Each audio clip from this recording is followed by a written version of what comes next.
Teman-teman, kali ini Serangkai Tionghoa akan membahas tentang bunga plum atau mehua yang banyak kita jumpai pada saat perayaan Tahun Baru Imlek. Hiasan bunga di rumah bisa menghangatkan suasana, khususnya pada saat keluarga besar berkumpul merayakan Tahun Baru, tentu akan menambah keceriaan. Tapi mengapa bunga plum yang dipilih jadi ikon, bukan bunga lain? Mau tahu? Nonton terus ya video kami. Tapi sebelumnya tolong bantu Serangkai Tionghoa dengan subscribe dan share. Bunga plum tumbuh paling baik di daerah bersuhu 15-20 derajat Celcius. Tapi bisa juga bertahan hidup pada suhu di bawah 10-20 derajat. Biasanya dia mulai berbunga dari akhir Januari sampai bulan Maret. Bunganya bisa bertahan dari 7-20 hari. Kebiasaan tamasya untuk melihat bunga plum dimulai pada dinasti Han. Tapi tradisi memakai bunga ini untuk dekorasi tahun baru dimulai pada dinasti Tang. Ada pepatah Tionghoa mengatakan, tanpa bunga tiada buah. Jadi bunga adalah petanda membawa kemakmuran, simbol yang baik.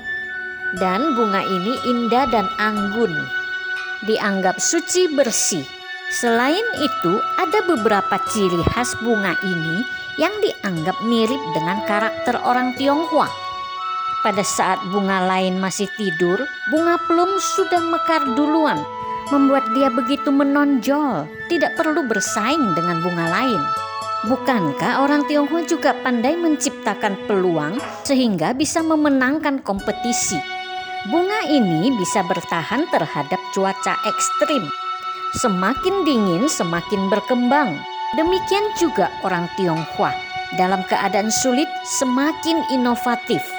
Tidak perlu tanah yang subur, tahan terhadap angin yang kering, dan tidak mudah terjangkit penyakit.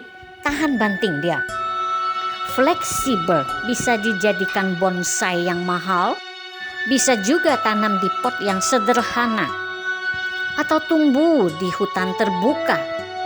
Gampang menyesuaikan diri. Misalnya kita dapat buket bunga, kita bisa taruh dia di vas. Waktu tahun baru Imlek, kita tinggal gantungkan saja pernak-pernik di pohonnya. Jadilah dia sebagai bunga tahun baru Imlek. Bunganya sederhana, low profile. Tidak perlu daun yang hijau semarak untuk mempercantik dirinya. Tanpa aksesoris dia sudah indah alami. Berani tampil apa adanya. Pohon dan tangkainya artistik, mudah dibentuk menjadi berang seni. Ada perpaduan antara ranting yang muda dengan pohon yang tua. Ada banyak warna pilihan. Kita bisa pilih warna sesuai dengan selera dan event. Mehua warna baru dari hasil persilangan. Keindahannya sering menjadi objek lukisan di samping puisi dan lagu. Pada saat gugur, dia akan meninggalkan buah. Dan daun-daunnya juga tumbuh. Buah plum banyak dipakai buat asinan. Yang sering kita makan di Indonesia adalah kiamboy. Pada tanggal 21 Juli tahun 1964, Taiwan menetapkan bunga plum sebagai bunga nasionalnya. Yang pernah naik pesawat Taiwan pasti tidak asing lagi dengan mehua, karena maskapai China Airlines memakai bunga ini sebagai logonya. Dengan karakteristik yang begitu unggul, maka tak heran bunga plum disukai oleh banyak orang. Kiranya kita juga mempunyai daya tahan, daya juang, dan daya adaptasi yang prima dalam menjalani hidup kita sehari-hari.